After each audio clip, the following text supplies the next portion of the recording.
What up, guys? It's your boy KJ. We're back at it again with another reaction. We're gonna actually backpedal a little bit and start with his chapters, so that way we can get a deeper. I can get a deeper understanding of everything behind his artworks and scenes. So, pull up a chair.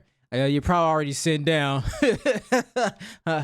It's not funny, but yeah, we're gonna go ahead and sit down and chill out. Watch the. I think he have 8 chapters. We're gonna watch them and then go back to doing the series of the Renathon. So, yeah, let's get straight to it. Hello, everyone. This is the first time I've done something like this before. I wanted to write it down because there's a lot and I didn't want to miss anything.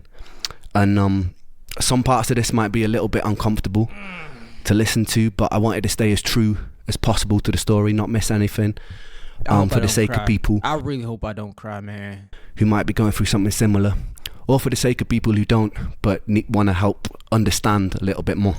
Okay. Yeah. I promise that everything in this story is 100% true. Nothing is exaggerated for dramatic effect. Some names I don't mention and some details I don't go too far into or downplay them for the sake of the people around me. Okay. Timelines might occasionally be a little bit off, but that's just because I've had to write everything from memory from a time that was quite hazy. I asked before embarking on this journey with me that you all respect the privacy of myself and the people around me.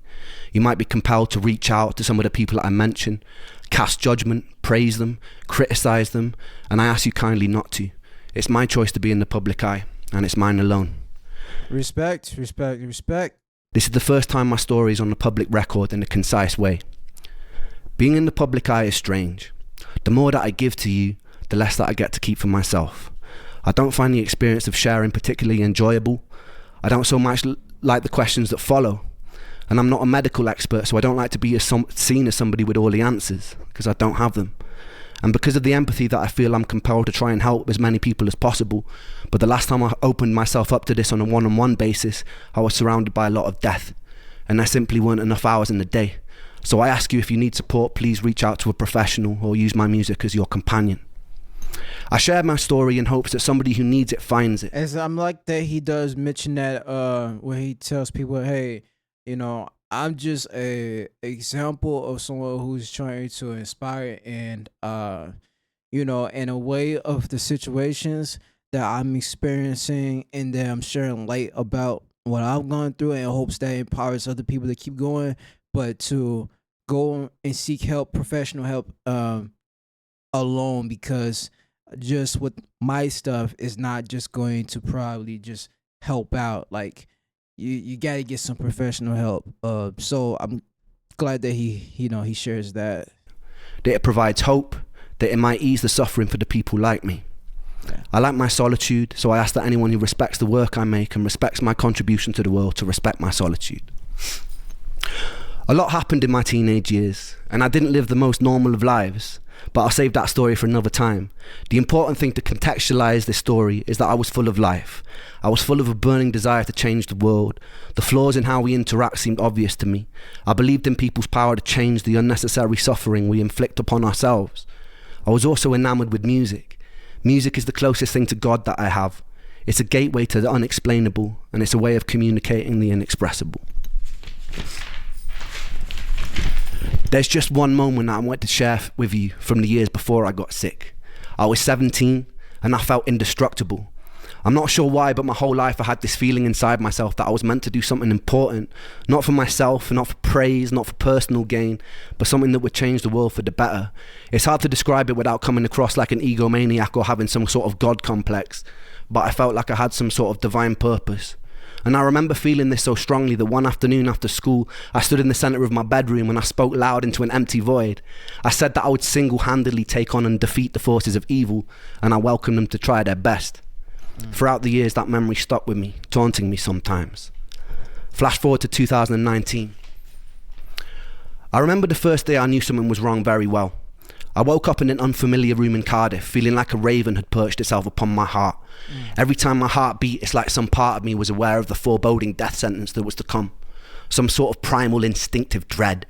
Everything felt wrong, and I felt prosthetic, like I could tear my own skin off and observe though I was watching passively from another room. Oh.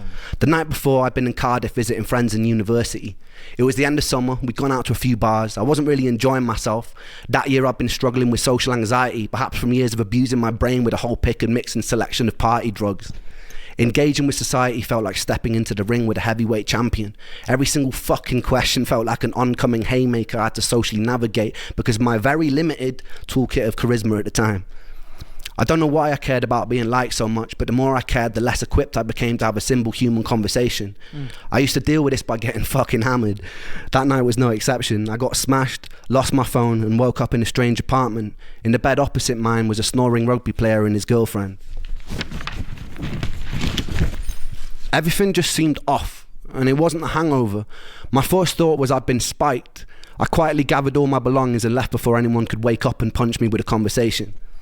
I wandered around the grey Cardiff in the haze, feeling like I've just been rigged up to an IV bag full of ketamine and cyanide, and the whole world just seemed off, like I was looking at it through a tunnel. A heavy feeling of fear clung around me like a straitjacket. The only comforting thought was that with enough time, rest and water, it would pass. But it didn't. For 8 long years, it didn't. And this is my story of an 8-year-long nightmare. I returned back to my dad's home. He was living with his partner at the time. It wasn't my home, so I already felt uncomfortable and out of place.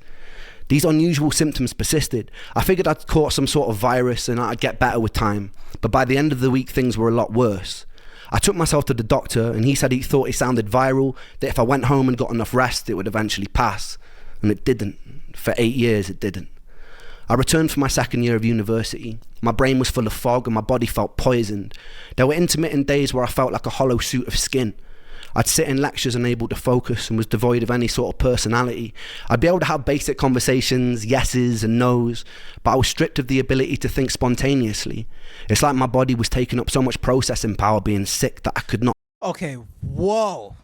That hit me, like, just now it hit me, like, that itself, what he just said. I'm gonna let him finish it, but yo, so with him being sick, right? And I know he's gonna explain this better, but him being sick and him saying that his brain being foggy, imagine how much toll that has on his creativity itself. You know what I'm saying? Because you're just thinking constantly about trying to feel better, constantly trying to feel better. Like, how you even able to stay creative in that time period? But I'm gonna let him explain it because this is what we're watching it. I'd be able to have basic conversations, yeses and nos, but I was stripped of the ability to think spontaneously. It's like my body was taking up so much processing power being sick that I could not have original or spontaneous thought. The most peculiar thing about this was there was a me that was aware that this was all happening and was observing it from outside of myself, locked out, screaming silently, banging on the walls of my mind to be let in, and never successfully. And nonetheless, there I was, like a ghost haunting myself. My usual routine was getting home, running a shower and curling up into a ball to cry underneath the running water, not understanding what was going on. I brought myself to the doctors numerous times during this period, requesting every blood test they'd let me have, often being dismissed and told things like stress from university can cause strange symptoms. But how come no one I knew in university could relate to this? Eventually I was put on a 6-month-long waiting list to see a mental health specialist who did a short 1-page questionnaire and wrongly diagnosed me as hypercycling bipolar and put me on a course of citalopram. After a few weeks it stole my ability to sleep. I was told to stick it out and it would level out and eventually I'd feel more like myself. I stuck it out and I got worse, and I pulled myself off it after 2 weeks in a row of sleepless nights and insomnia. That being misdiagnosed, being misdiagnosed has to like also delay some of that, because I'm sure if they caught it early, maybe they could have done some more to prevent any damage. This is why I'm more so open with not only the diagnosis of the doctors, but also them having advanced machinery to detect a bit of higher percentage of accuracy. So it's like, you know, you got the doctor, they diagnose you, but before they fully diagnose you, maybe they run it through a machinery that also would run some tests on you to come up with its way of diagnosing, and then they can match the analytics to see what's the result before they come to a final conclusion on diagnosing somebody. Because that's actually real, where people are getting diagnosed with the wrong thing. And you think that you have this, but it's not actually that. And it's something either major more or less minor. So there's something pretty peculiar about being told you're in some sort of spectrum of madness. Even if you suspect that you're mad, your diagnosis finds a way to claw itself into your identity, even if it doesn't belong to you. Ever since I was a child, I'd always be asking what and why and how things worked. I couldn't really accept things as they were without knowing how. I carried into my adult years, and so as the bipolar hammer crashed and sentenced itself into my reality, I began searching online for behaviours associated with it, people's first-hand experiences, what it felt like to be manic. In these earlier days of my illness, the symptoms would fluctuate in severity day by day. Some days I'd be in a thick, tired fog, and other days they'd be more merciful. I began to associate the days of not suffering as mania and would act more erratically on the days that my symptoms were less bothersome. I did things like climbing out of windows of a 6-story student accommodation or get so drunk I'd wake up outside of the university campus lawn. But it wasn't mania. I just wasn't hurting. I spent one day a week with my therapist, who was teaching me cognitive behavioural therapy. The issue was, mentally reframing unexplainable symptoms caused a lot of cognitive dissonance for me. I was told my anxiety or depression was causing my symptoms, but in reality it was my symptoms which were making me anxious and depressed. So I was in some sort of inescapable bind. I'd devotedly work on my mental health, following every new tool for coping to the letter, only to have my symptoms get worse, which made me frustrated, raise the intensity of my treatment, only to get even more frustrated as my body seemed to deteriorate. After 6 months, I told my mum I'd happily saw off my own leg with a blunt knife if it meant my symptoms would vanish, and I meant it. I told her if I had to live with this strange feeling for one more year, I'd kill myself, and I meant that too. But something happened that winter which showed me firsthand the horrors and the fallout from suicide. I met Joe when I was 9 years old. I remember the first time clearly. I was standing in his living room when he turned to me and he was like, "Watch this." Then he proceeded to climb on top of his sofa and did a front flip onto a stone living room floor. He landed on his back and lay motionless for a few seconds before grinning, getting up, and then doing it all over again. We grew up terrorising the streets of the small village we grew up in, playing knock door run or breaking into people's gardens to play on their trampolines. We stayed friends throughout high school, going through various phases together. Joe was comedian of the group. I remember countless mornings after messy all-nighters, Joe would be cracking endless jokes like a professional stand-up routine, and we'd all be in tears laughing. When I started writing my first songs, Joe and Sega were the first people who always knew every word. And they would this is the Joe saga that was introduced through his music, early music. Sing along at the top of their lungs. They gave me a lot of self-belief, and they helped me build the foundation of what I do today, and I owe them a lot for that. That Christmas, I came back home to Wales from university. On Christmas Eve, me and Joe were sat in a pub, and he turned to me and he told me that he'd fantasized about walking into the sea until he was totally submerged. He had a pretty morbid sense of humour, so I didn't really take him as seriously as I should have. 2 days later, it's 3 a.m. and I get a phone call. It's my friend Ella. She tells me that Joe is on the bridge by my house. He was drunk, he'd called her up, and he told her he was going to jump. I was still half asleep. I fumbled, pulling on whatever clothes I could that were near, and I walked out of the front door, and the winter air stung my face and it woke me up. Adrenaline kicked in, and I started sprinting towards the bridge. It was about a 5-minute walk, a 2.5-minute sprint. As I was running, I dialed Joe's number and I get a busy tone, and I felt relief because it meant he was still alive. I kept hitting redial as I ran, and as I got about halfway to the bridge, the busy tone changes. I get an automated voice note saying the number's out of service, and my heart sunk. I got to the suspension bridge that connects Anglesey to the mainland, and it usually looks very beautiful. I sprint up and down the bridge yelling Joe's name, and silence, and it's deafening. And I peer over the bridge into the blackness, and the bridge sits about 100 feet above the water. Hitting cold water at that height is like smashing into concrete. And the waters are notoriously dangerous because of the cross current. I hear nothing, no sounds, nothing.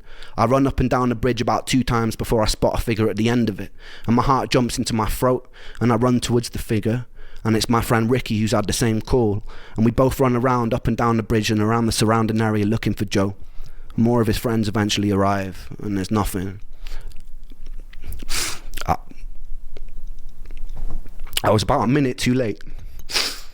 We spent the next week walking up and down beaches with flashlights, and when it's that dark, every other large rock starts to look like a washed up body. We plastered all the neighbouring towns in missing posters, contacting whoever we could, someone who might know something. We checked bank records to see if any money had been withdrawn since he went missing. There was CCTV footage of him walking onto the bridge, but there wasn't any of him coming off. But there were dead zones in the footage, so there was still a small chance he could be alive. I was sleeping about 3 hours a night, pretty determined that we'd still find him. For about 10 days we had nothing, and then suddenly a call comes through while we're all at my friend Miles's house having food. It's the police. A body had been found in the water by the bridge.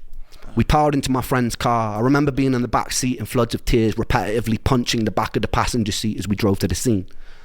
As we pull up, I saw a lifeless body being zipped up into a green bag near a parked ambulance. Its skin was bloated by the seawater, and it wasn't Joe.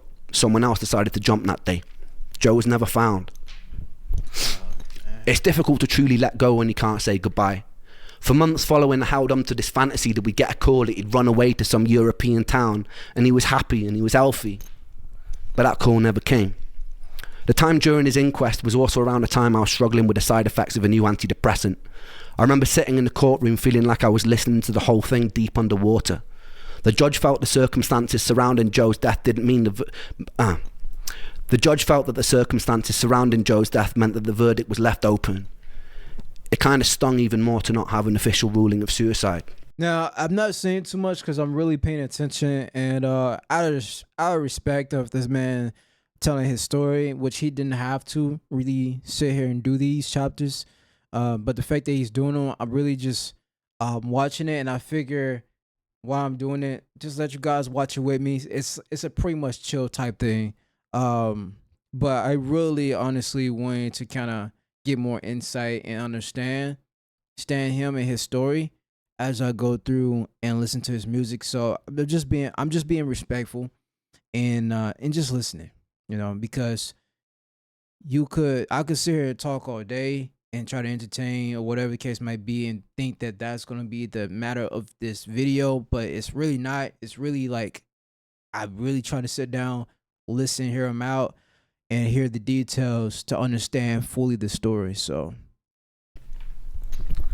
I remember going to visit his mum not long after and witnessing the aftermath of a mother grieving for her baby boy.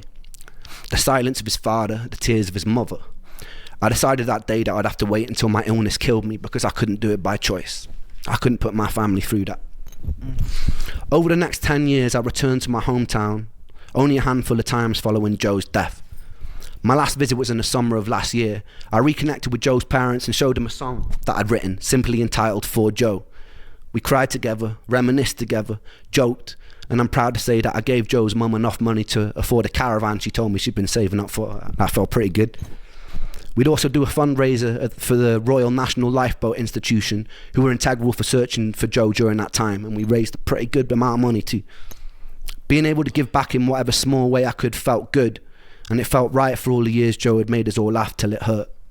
He was a solid person, just a little lost, as we all are sometimes. And I miss him.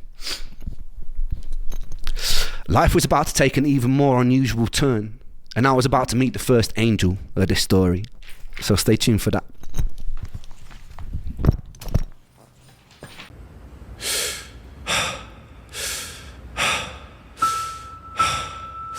This is a track.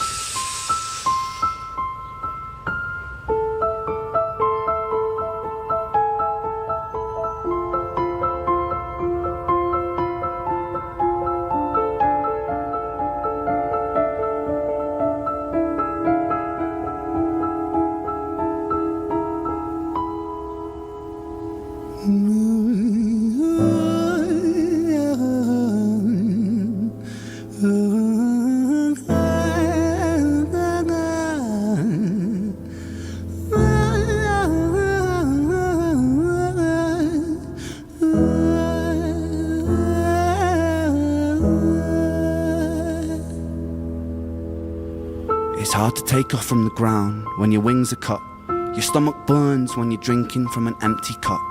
You know, the entire ocean came from my tear ducts. I see the world through Fibonacci sequences and double Dutch. I guess there's some that's born lucky, there's some that's not. I tried to cut away my bitterness, hatchet job. I locked my youth inside the trunk, inside the pickup truck, then dumped that whole thing over that same bridge the night you jumped. I think about that sometimes, vividly. What it felt like to look down and see tranquility. One sudden movement in a world of possibility. Only one movement to expose our fragility. I fucking miss you, and I miss myself. I miss thinking we were indestructible as hell. I miss chilling by the pier cave and kicking back with Callum, Hugo, Justin, Sega, Stevie and the fucking lads. I miss missing that. I numb myself to close the gap. I never even call them up. Distance is my plaster cast to tell the truth. The day you jumped, my childhood jumped too. But I still can't find the anger. All I find is missing you, man, I miss you. With all my rhymes, I picture running 5 minutes quicker, I'm right on time. I picture pulling you back over the edge and then we're crying, and holding you, my brother, and telling you that it's fine, not the way that it worked. I was late like a jerk, there's not a day where I can find a way to break from the hurt. Your body missing, so we never got to wave to the hearse. I hope you're listening, I love you, man, I miss you, absurd, fuck.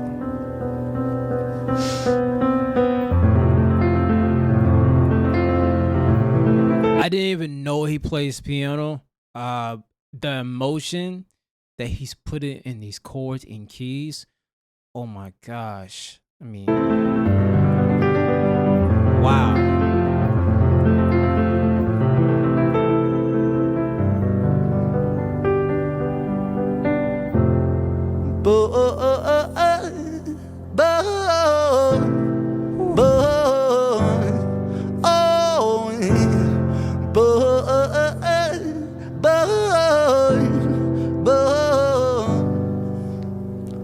Another domino, it falls. Across the way another's born. How you're supposed to raise a child and give it courage from a storm. In a world that is how are you supposed to raise a child and give it courage by the storm? Wow. Another domino, it falls. Across the way another's born. How you're supposed to raise a child and give it courage from a storm. In a world that is confusing, contradictions pave our flaws. Some will say we're only human, others judge us for our flaws. Some get born in sheets of satin, some get by in tattered clothes. Some will die before they live, that's just how the story goes. But for those of us still with us, who reside inside our hearts, tell them proudly how you feel. And for those of us who aren't, freckled angels stand strong, freckled angels live on, freckled angels climb higher, freckled angels still inspire, freckled angels won't forget you, teach me to live my life better. 13 years and still I miss you, now my wings are missing feather, otherwise I'd come and join you. But for now I'm here on earth, stuck inside this mortal body, but for everything it's worth. Made me braver, made me wiser, made me stronger, made me true, made me face the world with courage, and that's all because of you. Wow.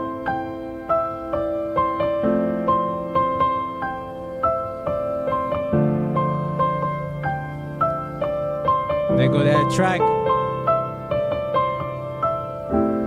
Freckled angels laugh the hardest, and their hearts, they are the largest. With their wings, they fly the farthest. So I know you're gonna be okay. Freckled angels live the longest, and their minds, they are the strongest.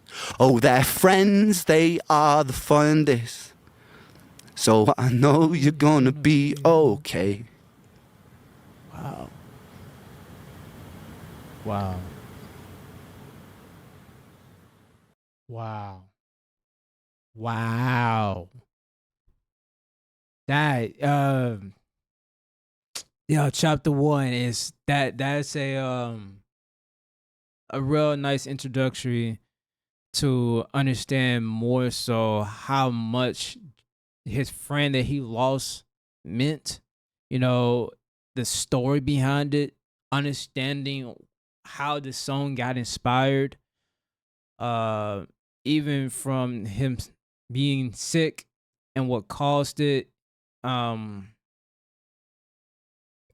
lost the words, honestly. I'm gonna be honest with you guys. I'm lost the words. I'm still processing everything from just how vulnerable this guy is and able, I know it took years to kind of get to that point where he's able to share it in the moment of sitting down in the chair and just tell it face to face. I know it's a little easier to express it through music, but to sit down and to share it face to face in the camera, share it in a way of writing a letter and notes. I mean, man, this guy he's doing phenomenal things to where he's breaking barriers, and it's okay to show your vulnerable side, and it's okay to share a story and in hopes that it inspires people. It's okay to be yourself, you know, and that we all go through things that are very hard, man. I mean, oh gosh, man. Um, it's, it's beautiful. It's beautiful. If you guys enjoy, give it a thumbs up, and I'll see you guys on the next one. This chapter one, we got 7 more chapters, I think, and we'll be wrapped up and going back on the Renathon. But I had to really go ahead and do these chapters. Peace.